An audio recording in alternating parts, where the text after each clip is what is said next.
નમસ્કાર CB24 news સાથે હું રેશમા આપનું સ્વાગત કરું છું. અમદાવાદમાં ભગવાન જગન્નાથજીની રથયાત્રાની તૈયારીનો આજથી પ્રારંભ કરવામાં આવ્યો છે. મંદિરમાં રથ પૂજાનું આયોજન કરાયું છે. અમદાવાદમાં અષાઢી બીજના દિવસે ભગવાન જગન્નાથ નગર યાત્રાએ નીકળે છે. 148મી રથયાત્રાની તૈયારીઓ શરૂ કરી દેવામાં આવી છે. રથયાત્રા પહેલા ભગવાનના રથનું સમારકામ કરવામાં આવે છે. રથના પૈડા સહિતનું સમારકામ હાથ ધરાય છે. ત્યારે આજે અખાત્રીજ પર્વથી રથયાત્રાની તૈયારીઓ શરૂ કરી દેવામાં આવી છે. અક્ષય તૃતીયાનું પાવન પર્વ તૈયારીની શરૂઆત થઈ ગઈ છે. જગન્નાથ મંદિરમાં ઐતિહાસિક રથની ચંદન પૂજા થશે.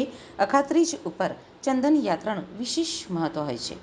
ચંદન પૂજા બાદ વિધિવત રીતે રથનું સમારકામ કરાય છે. જગન્નાથજીની ચંદન યાત્રામાં સાધુ સંતો હાજર રહેશે.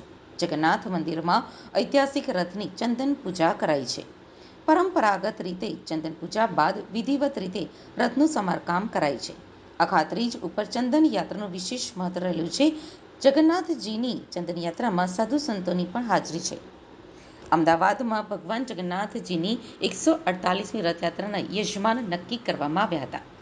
ગત 6 એપ્રિલે ભગવાનના મામેરા માટે સરસપુર ખાતે ડ્રો આયોજિત કરાયો હતો, જેમાં ભગવાનના મામેરાના યજમાન તરીકે જાગૃતિબહેન ત્રિવેદીને લાભ મળ્યો હતો.